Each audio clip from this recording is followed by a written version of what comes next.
Hello good morning students. मैं आपका chemistry tutor Vivek Yadav. Welcome to again Saraswati senior secondary school Gudiyani YouTube channel पे।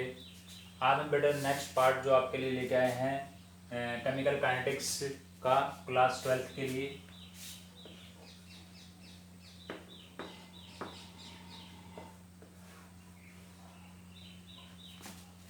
ठीक है, अब जो आपके पास ये नेक्स्ट पार्ट है इसमें हम आज क्या डिस्कस करेंगे।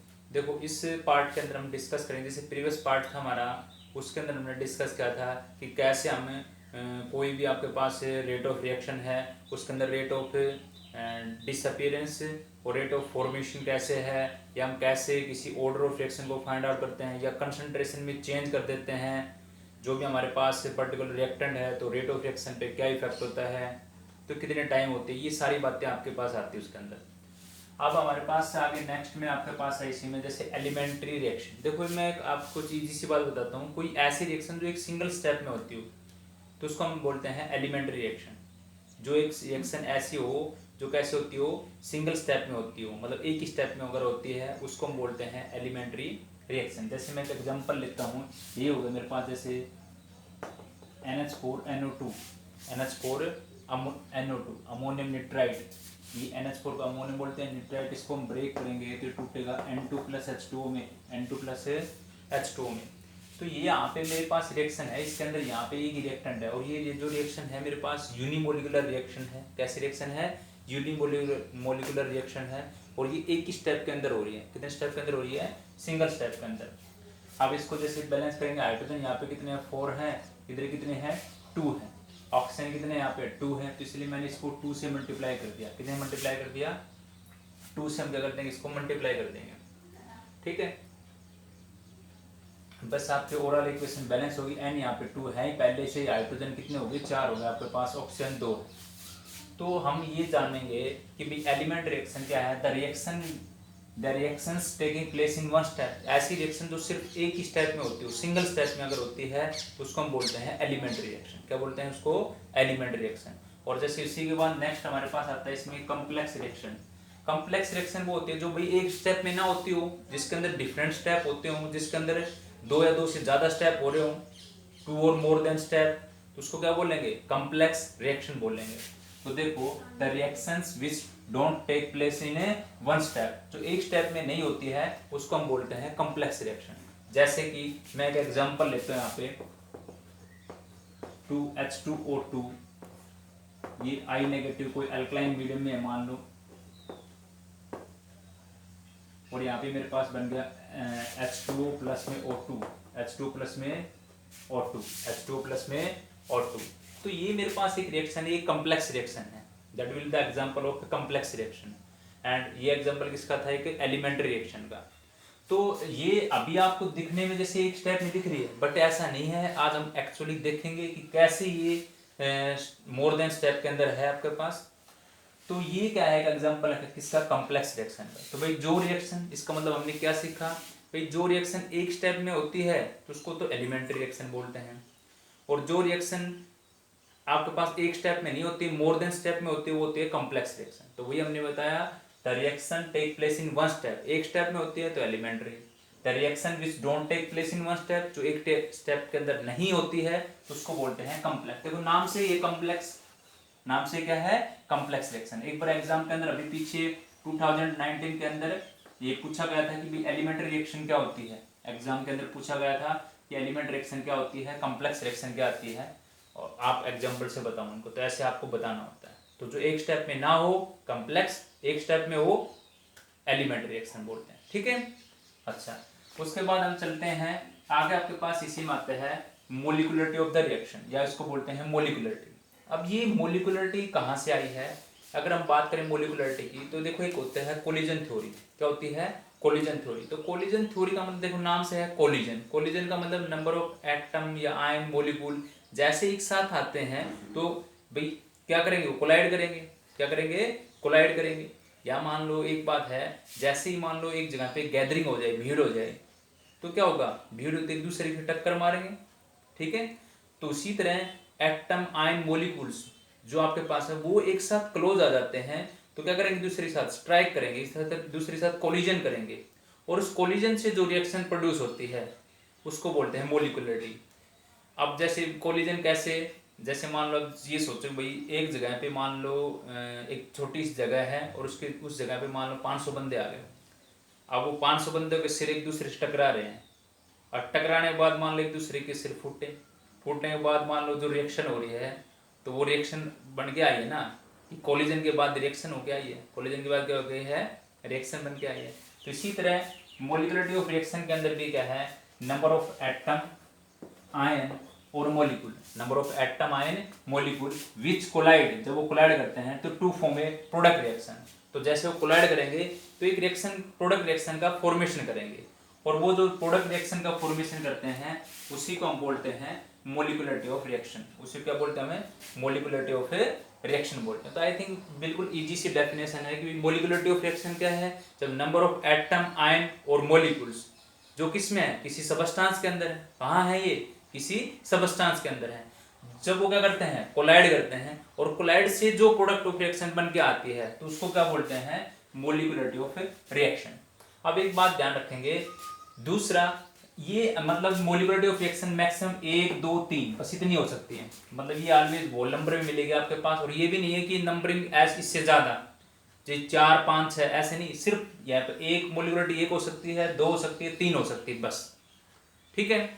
सिर्फ मोलिकुलरिटी 1 2 3 1 2 3, क्योंकि अब हम अगर बात करें, क्योंकि देखो जरूरी नहीं है कि अगर हम मोलिकुल हमारे पास ज्यादा हो तो कोलिजन ही करें, क्या कि ये हो सकता है भाई स्ट्राइक ना करे, 3 से ज्यादा मान लो हो जाए तो स्ट्राइक ना करेगा तो साइड से निकल जाए, तो कोलिजन होने की थोड़ी टेंडेंसी कम है वहां पे, ठीक है। तो इसलिए हमेशा जो आपके पास मोलिकुलरिटी है वो 1 2 3 1 2 3। दूसरा it can not be zero, इसका मतलब जीरो और फ्रैक्शन, मतलब जैसे आपकी ऑर्डर ऑफ रिएक्शन जो थी, ऑर्डर ऑफ रिएक्शन आपकी 0 1 2 3 होल नंबर, मतलब ये भी हो सकती है और आपके क्या नाम से ये फ्रैक्शन भी हो सकती है, या 1 2 3 भी हो सकती है, 0 भी हो सकती है, ठीक है। बट मोलिकुलरिटी ऑफ रिएक्शन 1 2 3 है और 0 फ्रैक्शनल नहीं होती है, 0 फ्रैक्शनल नहीं होती है, मतलब नहीं होती है, ठीक है। और ऑर्डर ऑफ रिएक्शन होती है। और दूसरे की बात करें कि जैसे मतलब ये मैं जैसे बोल रहा हूँ भी आगे 4 5 6 7 ऐसे नहीं हो सकती, तो इसका मतलब क्या है, ये थ्योरेटिकली कॉन्सेप्ट है। अगर हम बात करें मोलिकुलरिटी ऑफ रिएक्शन क्या है कि थ्योरेटिकली, मतलब थ्योरेटिकली कॉन्सेप्ट है आपके पास। और ऑर्डर ऑफ रिएक्शन कैसा है, एक्सपेरिमेंटल कॉन्सेप्ट है। ऑर्डर ऑफ रिएक्शन को हम एक्सपेरिमेंटली आइडेंटिफाई करते हैं। मोलिकुलरिटी ऑफ रिएक्शन कैसा है कि थ्योरेटिकली कॉन्सेप्ट है, ठीक है। और दूसरा अगर मैं देखूं कहां अप्लाई करूं, देखो यहीं पे आ जाता है, डिफरेंस की बात करते हैं भाई। मोलिकुलरिटी ऑफ रिएक्शन को कहां अप्लाई करते हैं, molecularity of reaction always apply for elementary reaction. इस एलिमेंट्री रिएक्शन के लिए ही अप्लाई है आपके पास, don't apply for complex reaction. Complex reaction के लिए मोलिकुलरिटी नहीं है, कॉम्प्लेक्स रिएक्शन के लिए मोलिकुलरिटी नहीं हो सकती, क्योंकि उसके अंदर स्टेप ज्यादा हो जाते हैं। एलिमेंट्री जिसमें एक ही स्टेप होता है, तो हम बोलेंगे molecularity of reaction is applicable only elementary reaction, don't applicable for complex reaction. But अगर देखो यहां से मैंने डिफरेंस कर दिया अपना ऑर्डर ऑफ रिएक्शन और मोलिकुलरिटी में भी, भाई ऑर्डर ऑफ रिएक्शन को हम अप्लाई कर सकते हैं, it is applicable, order of reaction is applicable both complex as well as elementary reaction, complex as well as elementary reaction, मतलब दोनों पे अप्लाई कर सकते हो आप, ओके। तो अब जैसे कुछ एग्जांपल देखते हैं मोलिकुलरिटी ऑफ रिएक्शन, यहां तक का तो सही दिख रहा होगा आपको, हाँ। जैसे मोलिकुलरिटी ऑफ रिएक्शन मैंने कुछ एग्जांपल दिए हैं जो आपके पास, जैसे मान लो यही अभी मैंने ऊपर लिखा था NH4NO2, इसको ब्रेक किया N2+H2, तो ये क्या है, यूनिमोलिकुलर। मतलब कैसे पता लगा यूनिमोलिकुलर, मतलब मोलिकुलरिटी ऑफ रिएक्शन हमेशा यहाँ पे जो आपके पास रिएक्टेंट के आगे जो कोएफिशिएंट है उसको देखती है। अगर हम नॉर्मली बात करें मोलिकुलरिटी ऑफ रिएक्शन को कैसे पहचाना हमने कि ये यूनिमोलिकुलर था, तो molecularity of reactions can be visualise simply taking out to the, मतलब जो भी आपके पास रिएक्टेंट है उस रिएक्टेंट के आगे कोएफिशिएंट क्या है, जैसे मैं यहाँ पे कोएफिशिएंट क्या कुछ नहीं है तो इसका मतलब 1 ही है, क्या है 1 है। तो ये जो आपके पास कोएफिशिएंट है, स्टोइचियोमेट्रिक कोएफिशिएंट है, उसको देख के ही बता देते हैं, ठीक है। पर ऐसा ऑर्डर ऑफ रिएक्शन को भी ऐसे देख के नहीं बताते, ऑर्डर ऑफ रिएक्शन को स्टोइचियोमेट्रिक कोएफिशिएंट को देख के नहीं बताते हैं, बट मोलिकुलरिटी को हम बता सकते हैं। जैसे इसके आगे कुछ नहीं है यहाँ पे, तो इसका मतलब एक है, ठीक है। तो इसलिए यहाँ पे क्या आएगा, यूनिमोलिकुलर। जैसे मेरे पास देखो ट्राइमोलिकुलर लिख रखा मैंने, ये क्या है, ट्राइमोलिकुलर। कैसे पता लगा भाई, 2 इसके साथ है और 1 इसके आगे हो गया, तो 2 1 3, ट्राइमोलिकुलर। जैसे ये मेरे पास है बाइमोलिकुलर, जैसे इसके आगे कितना है, सिर्फ हम कहां देखेंगे, जो हमारे रिएक्टेंट है उन रिएक्टेंट के आगे जो कोफिशिएंट है उसको देखेंगे। जैसे 2 लिखा हुआ है तो मैंने बोल दिया बाइमोलिकुलर। तो इसका मतलब सीधा सा ये भी निकल गया, मतलब ये बात निकल के आई कि भी जो स्टिचोमेट्रिक कोफिशिएंट होते हैं रिएक्टेंट के आगे, उसको देख के हम बता सकते हैं मोलिकुलरिटी ऑफ रिएक्शन, ठीक है। जैसे मैंने इसके आगे कुछ नहीं था, 1 देख के बता दिया यूनी, 2 और 1 देख, 2 और 1 को जोड़ दिया, 3 ट्राइमोलिकुलर बोल दिया, 2 है तो क्या बोल दिया, बाइमोलिकुलर। बट एक बात और ध्यान रखेंगे, 1 2 3 मैक्सिमम होती है, बस 3 तक ही होती है, 0 भी नहीं होती है ना फ्रैक्शन होती है। कौन, आपकी मोलिकुलरिटी ऑफ रिएक्शन, ठीक है। तो देखो हमने इसका डिफरेंस देखो क्या हुआ है, ऑर्डर ऑफ रिएक्शन। जैसे ऑर्डर ऑफ रिएक्शन की एक डेफिनेशन हो जाएगी, मोलिकुलरिटी की डेफिनेशन होगी, फिर ऑर्डर ऑफ रिएक्शन 0 1 2 3 फ्रैक्शन हो सकता है, बट मोलिकुलरिटी 1 2 3 और फ्रैक्शन और 0 नहीं हो सकती, ठीक है भाई। ऑर्डर ऑफ रिएक्शन किस पे एप्लीकेबल है, कॉम्प्लेक्स पे और एलिमेंट्री दोनों पे एप्लीकेबल है, बट मोलिकुलरिटी ऑफ रिएक्शन सिर्फ और सिर्फ एलिमेंट्री पे एप्लीकेबल है, कॉम्प्लेक्स पे एप्लीकेबल नहीं है, ठीक है। दूसरा भाई, अभी हमने क्या, मोलिकुलरिटी ऑफ रिएक्शन को सिंपली जो स्टिचोमेट्रिक कोफिशिएंट जिससे बैलेंस करते हैं उससे हम आसानी से बता सकते हैं, बट ऐसा ऑर्डर ऑफ रिएक्शन में नहीं है कि सिंपली आप जो स्टिचोमेट्रिक कोफिशिएंट देखो और उससे आप ऑर्डर ऑफ रिएक्शन बताओ, ऐसा बिल्कुल नहीं है। ऑर्डर ऑफ रिएक्शन कैसा कॉन्सेप्ट है, एक्सपेरिमेंटल कॉन्सेप्ट है। कैसा कॉन्सेप्ट है, एक्सपेरिमेंटल। और जो मोलिकुलरिटी ऑफ रिएक्शन है वो कैसा कॉन्सेप्ट है, वो है थ्योरेटिकल कॉन्सेप्ट। कैसा है, थ्योरेटिकल कॉन्सेप्ट, ठीक है। तो ये हमने जाना अब तक एलिमेंट्री, कॉम्प्लेक्स, मोलिकुलरिटी और with example of molecularity of reaction and the differentiate between molecularity and order of reaction. अब हम चलते हैं नेक्स्ट के ऊपर, जैसे मैकेनिज्म ऑफ रिएक्शन। तो थोड़ा मैं इसको यहाँ तक का कहाँ दिख रहा है आपको, हाँ ये डेफिनेशन चलो आपको दिख रही है। जैसे हम बात करते हैं मैकेनिज्म ऑफ रिएक्शन के अंदर, देखो मैकेनिज्म ऑफ रिएक्शन के अंदर क्या है, जो मेरे पास एलिमेंट्री रिएक्शन थी, जैसे मैं लिखा a series of elementary reaction propose to account overall reaction. भाई बहुत सारी एलिमेंट्री रिएक्शन को हमने क्या कर दिया, ऐड करके, ऐड से एक ओवरऑल रिएक्शन का ऑर्डर लेके आता है। जैसे एक जो डिफरेंट स्टेप थे सीरीज ऑफ एलिमेंट्री रिएक्शन, जैसे सिंगल स्टेप, एक का एक स्टेप, फिर दूसरा स्टेप, उनको सबको ऐड करके एक ओवरऑल जो रिएक्शन लेके आते हैं वो होती है मैकेनिज्म ऑफ रिएक्शन। क्या होती है आपके पास है, मैकेनिज्म ऑफ रिएक्शन, ओके। और मैकेनिज्म ऑफ रिएक्शन, ठीक है। तो हमने आपको क्या बताया इसमें कि जैसे भाई आप मैकेनिज्म ऑफ रिएक्शन की अगर हम बात करते हैं तो series of elementary reaction purpose to account overall reaction. जैसे और इसमें एक बात ये इंपॉर्टेंट ध्यान रखेंगे, एक होता है rate determining step. Rate determining step, rate determining step को बोलते हैं हम क्या, जो सबसे स्लोवेस्ट स्टेप होता है उसको हम रेट डिटरमाइनिंग स्टेप बोलते हैं। जैसे overall rate of reaction is controlled by the slowest step, overall rate of reaction is controlled by the slowest step, उसको हम बोलते हैं rate determining step, rate determining step, ठीक है। अब ये मैंने एक एग्जांपल दे रखा है, जैसे अभी मैं ऊपर कर रहा था कि ये मेरे पास एग्जांपल किसका है, एक कॉम्प्लेक्स रिएक्शन का है। अब हम इसको विद मैकेनिज्म से पता करेंगे कि भाई कैसे कॉम्प्लेक्स रिएक्शन का एग्जांपल है, ठीक है। तो जैसे ये हाइड्रोजन पेरोक्साइड है, ये आई नेगेटिव अल्कलाइन मीडियम में ले रखा मैंने इसको, ठीक है। ये यहाँ पे आई नेगेटिव किसका काम कर रहा है, ये आपके पास एक कैटलिस्ट का काम कर रहा है आपके पास, ठीक है, रिएजेंट का। तो यहाँ पे ये कन्वर्ट हो गई है H2 प्लस O2 के अंदर, ये इक्वेशन ऐसे गिवन मिलेगी। अब इसमें मैं देखूंगा कि कौन सा मेरा, देखो जिस एरो पे मैं स्लोवेस्ट स्टेप लिखूं, जिस एरो पे आपको स्लो लिखा मिले वही आपका कौन है, RDS है, वही कौन आपका RDS। RDS का मतलब rate determining step, rate determining step आपका। अब देखो हम करते हैं कैसे मैकेनिज्म से उसको सोल्व आउट करते हैं। अब देखो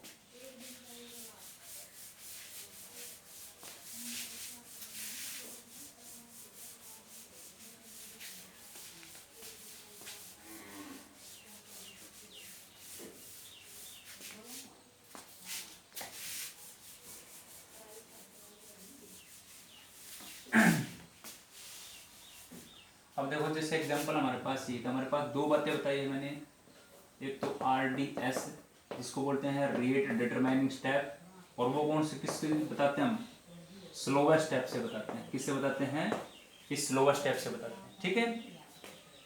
अच्छा, एक इसमें मेरे पास जरूरत और पड़ेगी इंटरमीडिएट की। इंटरमीडिएट क्या होता है, the species which is produced in one step, which is produced in one step and consume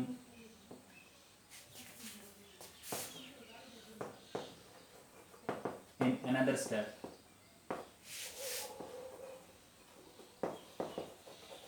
ठीक, इंटरमीडिएट क्या है, इंटरमीडिएट की स्पीसीज है जो एक स्टेप में तो आपके पास प्रोड्यूस होता है और दूसरे स्टेप में क्या हो जाता है, कंज्यूम हो जाता है। दूसरे स्टेप में क्या हो जाता है, कंज्यूम हो जाता है, ठीक है। तो उसको बोलते हैं इंटरमीडिएट। देखो अभी मेरे पास जो इक्वेशन थी, पहले तो मैं वो लिखता हूँ 2H2 2 hydrogen peroxide in presence of I negative alkaline medium. जैसे हम कोई मीडियम लेते हैं ना, किसी इक्वेशन के लिए एसिडिक मीडियम, किसी के लिए बेसिक मीडियम, तो इसी तरह ये अल्कलाइन मीडियम में है। तो ये बन गया H2O प्लस में O2, H2O प्लस में O2। इसको बैलेंस करने के लिए हमने 2 से मल्टीप्लाई कर दिया। अब देखो मेरे पास इसका मैकेनिज्म करते हैं, यहाँ पे क्या करते हैं, इसका मैकेनिज्म। तो स्टेप फर्स्ट में क्या करेंगे भाई, H2O2 है, H2O2 है आपके पास। ये H2O2 किसके साथ रिएक्ट कर रही है, इस I नेगेटिव से। किस साथ रिएक्ट कर रही है, I नेगेटिव से रिएक्ट कर रही है, ठीक है। तो जब रिएक्ट करती है तो यहाँ पे बढ़ता है H2O प्लस में IO नेगेटिव, H2O प्लस में IO नेगेटिव, ठीक है। और ये IO नेगेटिव बना है, इसी को मैं बोलता हूँ इंटरमीडिएट। इसको क्या बोलते हैं, इंटरमीडिएट, ठीक है। अब देखो अभी मैंने बताया था इंटरमीडिएट क्या होता है, जो एक स्टेप में तो बनता है और दूसरे स्टेप में कंज्यूम हो जाता है। तो दोबारा देखते हैं इसी को, H2O2 react with IO negative, react with IO negative. तो देखो क्या बन गया, H2O प्लस में I negative plus O2, I negative plus में O2, ये बन गया मेरे पास। ये मेरे पास हो गया स्टेप नंबर 2, स्टेप नंबर 2 हो गया। अब इसका मैं ओवरऑल करता हूँ, क्योंकि मैकेनिज्म ऑफ रिएक्शन क्या थी, वही तो थी, एक सीरीज ऑफ एलिमेंट्री रिएक्शन, जिससे क्या होता है आपके पास एक ओवरऑल रिएक्शन आती है, उसको बोलते हैं मैकेनिज्म ऑफ रिएक्शन। ये कई बार पूछा जाता है एग्जाम में इस टाइप के एग्जांपल, कि आप कैसे एक्सप्लेन करते हो कि मैकेनिज्म ऑफ रिएक्शन को। तो देखो ओवरऑल मैकेनिज्म कैसे बनेगा इसका, ये ओवरऑल स्टेप है। तो देखो भाई इंटरमीडिएट, ये आईओ नेगेटिव से आईओ नेगेटिव कैंसिल, आई नेगेटिव से आई नेगेटिव कैंसिल। तो इधर देखो क्या है, H2O2 एक और एक 2, तो 2H2O2। फिर एरो का नोटेशन इस साइड में आते हैं, एक H2O कितना हो गया, 2H2 प्लस में एक क्या है, O2। भाई यही तो रिएक्शन थी। देखो दिखने में ये आपके पास एक सिंगल स्टेप में थी, बट एक्चुअली इसका मैकेनिज्म हमने करके देखा तो ये 2 स्टेप में आई है, एक फर्स्ट और सेकंड स्टेप के अंदर। इसलिए ये किसका एग्जांपल था, कॉम्प्लेक्स रिएक्शन का एग्जांपल था। किसका एग्जांपल था, कॉम्प्लेक्स रिएक्शन का एग्जांपल था आपके पास, ठीक है। और ये मेरे पास कौन सा है, स्लो स्टेप, और ये मेरे पास है इसके अंदर फास्ट स्टेप। और जो रेट हम जिससे बताएंगे, जैसे हमने लिखा हुआ था कि रेट जिससे बताते हैं वो कौन सा है, स्लोवर स्टेप से। रेट डिटरमाइनिंग स्टेप से जिसको हम फाइंड आउट करते हैं वो कौन सा आपका, स्लोवर स्टेप। तो अगर मान लो मेरे को इसका रेट बताना हो तो रेट कैसे बताऊंगा, रेट इज इक्वल टू के H2O2 और I नेगेटिव, H2O2 और I नेगेटिव, H2O2 और I नेगेटिव। क्योंकि मैंने जहाँ पे स्लोवर स्टेप लिखा हुआ है उसके आगे जो रिएक्टेंट है, उसके आगे जो रिएक्टेंट है वहां से मैंने क्या लिखा है, रेट लिखा है। वहां से क्या लिखा, मैंने रेट को फाइंड आउट किया है। तो एक H2O2 और एक I नेगेटिव, तो इसका मतलब दोनों पे डिपेंड कर रहा है इस पे। और ये इसका मतलब ये तो इस पे डिपेंड कर रहा है ना आपके पास H2O2 और आपके पास I नेगेटिव, H2O2 और I नेगेटिव के आपके पास, ठीक है। तो ये तो हो गया इसका रेट, और ये इसके हो गए मैकेनिज्म। तो ये तो मैकेनिज्म से हमने क्या किया, इसमें एक इंटरमीडिएट बनता है। कैसे बना भाई, H2O2 I नेगेटिव से रिएक्ट करेगा तो H2O प्लस में IO नेगेटिव। फिर H2O2 दोबारा इस इंटरमीडिएट से रिएक्ट करेगा, इंटरमीडिएट एक स्टेप में बनता है, दूसरे में कंज्यूम हो जाता है। फिर ये बन गया, जो जो सेम टर्म है वो एक दूसरी साइड से कैंसिल आउट करो, ओवरऑल लिख दिया आपने, ठीक है। तो और ध्यान रखेंगे जब भी इसका रेट लिखते हैं तो जो स्लोवर स्टेप है उसके आगे जो रिएक्टेंट है उसको देख के लिखना आपको। ओके, तो ये था इसका मैकेनिज्म। एक एग्जांपल और करके देखते हैं। जैसे ये तो हो गया एग्जांपल आपके पास, एक एग्जांपल हम और ट्राई करते हैं। आई थिंक यहाँ तक की बातें आपको क्लियर आउट हो गई, फिर आराम से देखें इसको।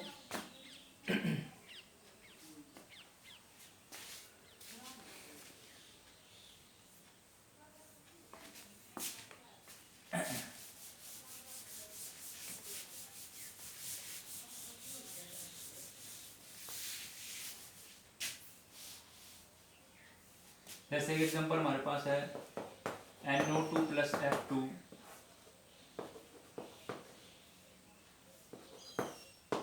2NO2F, ये बन रहा है आपके पास। तो यहाँ पे कितना करेंगे 2 से, ये मेरे पास कोई रिएक्शन है, ये कोई रिएक्शन है, ठीक है। और मेरे को पता नहीं कौन कैसी रिएक्शन है, एलिमेंट्री है, कॉम्प्लेक्स है, कैसे है। तो मैंने जैसे मान लो इसके स्टेप फर्स्ट किया और स्टेप सेकंड। स्टेप फर्स्ट में क्या करूँगा, NO2 ने इस F2 के साथ रिएक्ट किया, तो यहाँ पे बन गया NO2F प्लस में F, NO2F प्लस में F बन गया मेरे पास, ठीक है। अच्छा, ये मेरे पास क्या है, स्लोवर स्टेप है, कैसा है, स्लोवर स्टेप। उसके बाद ये जो मेरे पास F बन गया है, ये मेरा किसका काम करेगा, इंटरमीडिएट। किसका काम करेगा, इंटरमीडिएट, ठीक है। तो दोबारा से देखेंगे, इस NO2 की F के साथ रिएक्शन कर देंगे। NO2 की जो आपका इंटरमीडिएट बना है F, उसके साथ रिएक्शन करेगा, तो यहाँ पे बन जाएगा NO2F, NO2F बन गया आपके पास, बस। और ये आपकी ओरल, मतलब मेरे को ओरल जब लेके आऊंगा तो मैं यही क्वेश्चन लेके आने मेरे को। तो इस F से F कैंसिल। एक चीज और बची किसके अंदर का,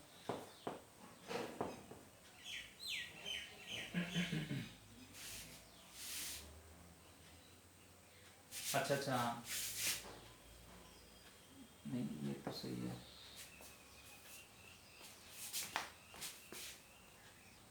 हाँ, तो आपके पास जैसे इसका ओरल करते हैं तो देखो, एक NO2 तो 2NO2 प्लस में F से तो F कट गया भाई, इधर F2 है तो F2 लिख दो, फिर एरो लगाएंगे। NO2 F कितने हैं, 2 बार है, तो 2 टाइम ही होगा आपके पास, ठीक है।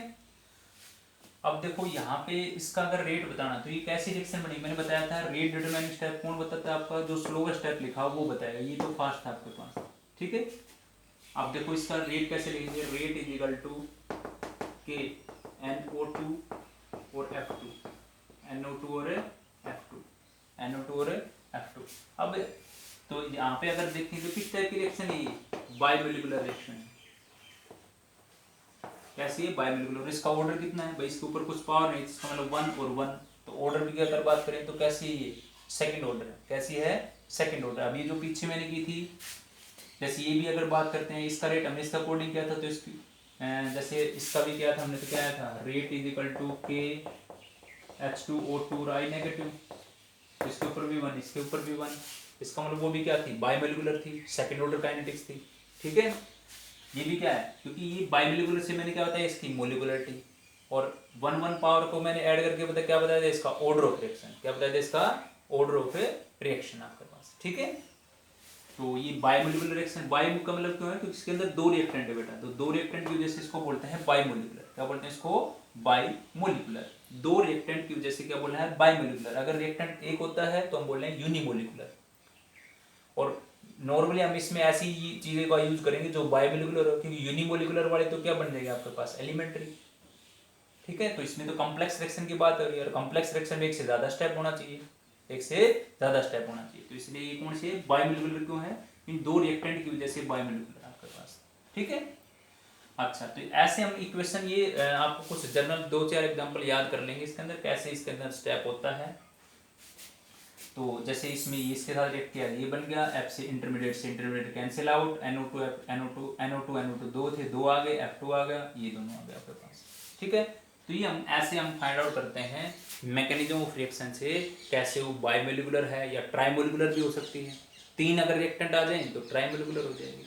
उन रिएक्टेंट के ऊपर जो पावर है उनका सम कर देते हैं, पावर का सम कर देते हैं, तो क्या जाते हैं, order of reaction, order of reaction.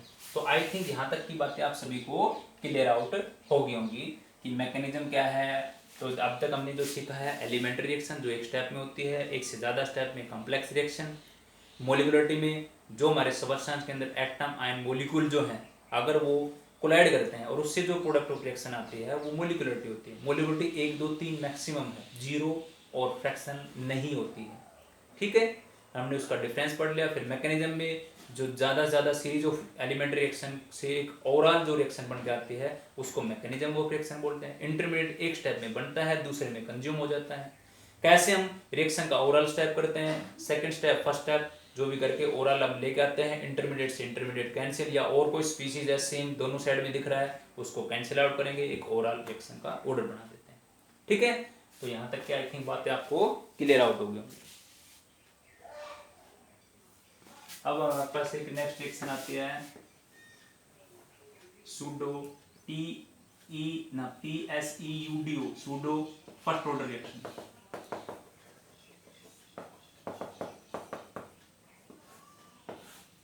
Pseudo first order reaction,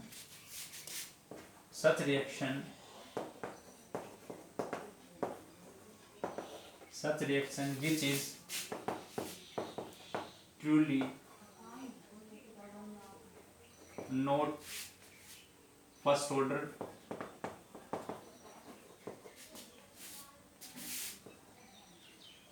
reaction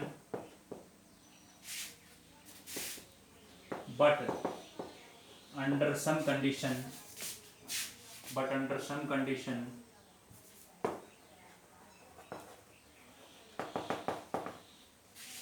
become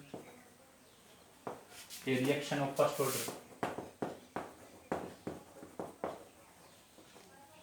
कहता है कि अगर सच्चाई जाने तो वो फर्स्ट ऑर्डर नहीं है बट कुछ कंडीशनों की वजह से वो फर्स्ट ऑर्डर होती है, तो इनको बोलते हैं सूडो फर्स्ट ऑर्डर रिएक्शन। या बताया मैंने, सच्चाई अगर देखे तो वो फर्स्ट ऑर्डर नहीं है बट कुछ कंडीशनों की वजह से वो क्या होती है, फर्स्ट ऑर्डर होती है। अब क्या होती हैं उनको हम जानते हैं। जैसे मैं एक एग्जांपल लिखता हूँ यहाँ पे C12H22O11, यहाँ पे हमने लिया H2O, जैसे आपके पास क्या होगा सुक्रोज, जिसको इन्वर्जन ऑफ केन शुगर बोलते हैं, तो यहाँ पे बन गया C6H12O6, C6H12O6।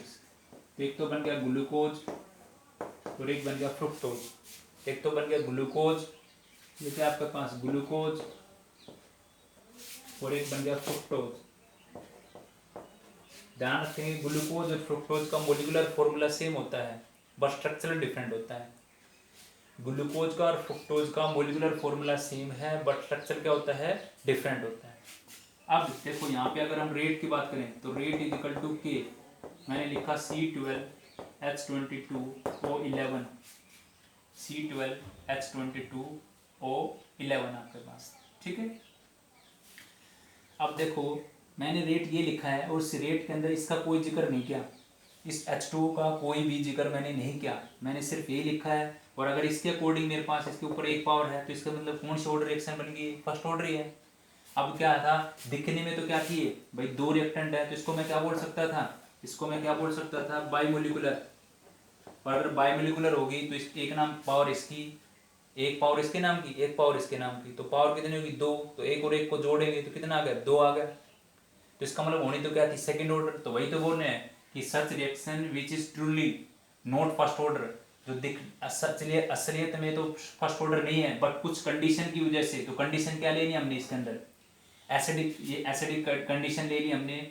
और जो ये जो हमने लिया है इसमें ये एक्सेस में ले रखा है, ये किस में ले रखा है, एक्सेस में ले रखा है। तो इसकी कंसंट्रेशन रिएक्टेंट में प्रोडक्ट में चेंज नहीं हो रही, रिएक्टेंट में प्रोडक्ट में क्या नहीं हो रही, चेंज नहीं हो रही इसकी कंसंट्रेशन।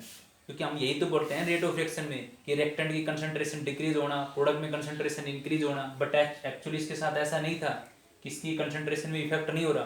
तो इफेक्ट नहीं हो रहा तो जो चीज़ एक्सेस में थी उसको हमने कर दिया नेग्लेक्ट। हमने सिर्फ किसको लिया, जो स्मॉलर क्वांटिटी थी उसको ले लिया। स्मॉलर क्वांटिटी में कौन है आपका, स्क्रोज है, इसलिए हमने स्क्रोज को कंसिडर कर लिया, मतलब इस रिएक्टेंट को कंसिडर कर लिया। और जो रिएक्शन इस में कंसिडर होकर यहाँ पे आते हैं तो उसी के अकॉर्डिंग हम ऑर्डर ऑफ रिएक्शन बताते हैं। अब ये आया है तो इसके अकॉर्डिंग ऑर्डर क्या होगा, फर्स्ट होगा। क्या हो गया आपके पास इसका फर्स्ट, इसलिए इसको बोलते हैं सूडो फर्स्ट ऑर्डर रिएक्शन। क्या बोलते हैं उसको? Pseudo first order reaction. मतलब जो सिर्फ दिखने में बायोमोलिकुलर थी बट एक्चुअली है यूनिमोलिकुलर। दिखने में बायोमोलिकुलर है बट कुछ कंडीशन की वजह से क्या होगी? यूनिमोलिकुलर होगी। ये बोलेंगे आप कि दिखने में बायोमोलिकुलर थी बट कुछ कंडीशन की वजह से क्या हो रही है? यूनिमोलिकुलर दिख रही है, उसको बोलते हैं सूडो फर्स्ट ऑर्डर रिएक्शन। तो आज के लिए हम यहीं तक कंप्लीट करेंगे। तो अपने कॉपी में आप इसको अच्छी तरह से कंप्लीट करें। कोई प्रॉब्लम हो तो डाउट क्लास के अंदर, ऑनलाइन डाउट क्लास, उसमें मेरे से पूछें। Thank you.